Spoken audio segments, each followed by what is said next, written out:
క్షమించుము. రెండవది, నేడు నీవు నాతో కూడా పరదేశులై ఉందువు. మూడవది, అమ్మ ఇదిగో నీ కుమారుడు, ఇదిగో నీ తల్లి. నాలుగవది, నా దేవా నన్ను ఎందుకు చేయి విడిచితివి? ఐదవది, నేను తప్పికొచ్చున్నాను. ఆరవది, సమాప్తమైనది. ఏడవది, తండ్రి నీ చేతికి నా ఆత్మను అప్పగించుచున్నాను. ఆజ్ఞలు, నీ దేవుడైన యెహోవాను నేనే, నేను తప్ప వేరొక దేవుడు నీకు ఉండకూడదు.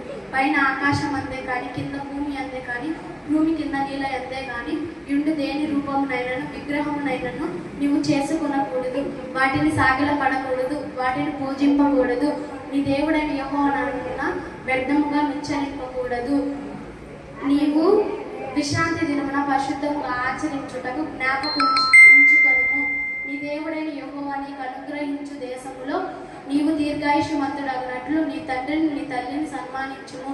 నరహత్య చేయకూడదు, వ్యభిచారింపకూడదు, దొంగలింపకూడదు. నీ పొరుగు వారి మీద అబద్ధ సాక్ష్యం పలకకూడదు. నీ పొరుగు వారి ఇల్లును ఆశింపకూడదు. నీ పొరుగు వారి భార్యనైనను అతని దాసునైనను అతని దాసినైనను అతని ఎద్దునైనను అతని గాడిదనైనను నీ పొరుగు వారి నాకు దేనిని ఆశింపకూడదు అని చెప్పాను. ఆత్మఫలాలు అయితే ఆత్మఫలం ఏమనగా ప్రేమ, సంతోషం, సమాధానం, దీర్ఘశాంతం, దయాళుత్వం, మంచితనం, విశ్వాసం, సాత్వికం, హాస్య నిగ్రహము. అపోస్తుల విశ్వాస ప్రమాణం. భూమి ఆకాశం సృజించిన సర్వశక్తి గల తండ్రియగు దేవుని నేను నమ్ముచున్నాము. ఆయన ఏక కుమారుడు మన ప్రభు అయిన యేసుక్రీస్తు నమ్ముచున్నాము.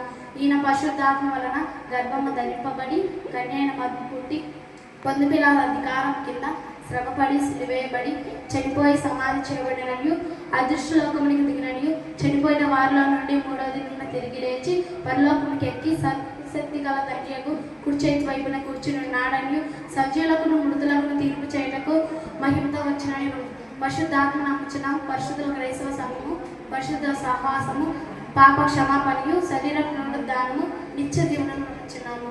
ఆమేన్. నీకే ఈ విశ్వాస ప్రమాణం. భూమి ఆకాశం దృశ్యాదృశ్యమగు సమస్తం సృజించిన సర్వశక్తి గల తండ్రియగు ఏక దేవుని నమ్ముచున్నాము. ఆయన జనతకి కుమారుడు అద్వితీయుడగు ప్రభు అయిన యేసుక్రీస్తు నమ్ముచున్నాము. ఈయన జగములన్నిటికి ముందు తండ్రి నుండి కలిగిన వాడును, దేవుడి నుండి దేవుడును, వెలుగు నుండి వెలుగును, నిజమైన దేవుడి నుండి నిజమైన దేవుడును, సృజింపబడక జన్మించిన వాడనై ఉన్నాడు. ఈయన మానవుల మగు మన కొరకు, మన రక్షణ కొరకు పరలోకం నుండి దిగి కన్యాకుమారికి పుట్టి పొందుపిల్లల అధికారం కింద మన కొరకు పరిశుద్ధాత్మలలో అవతరించి పుట్టి మనుషుడాయనయు పొందుపిల్లల అధికారం కింద మన కొరకు సిలువేయబడి శ్రమనంది సమాధి చేయబడినయు అదృష్టలోకమునికి దిగినయు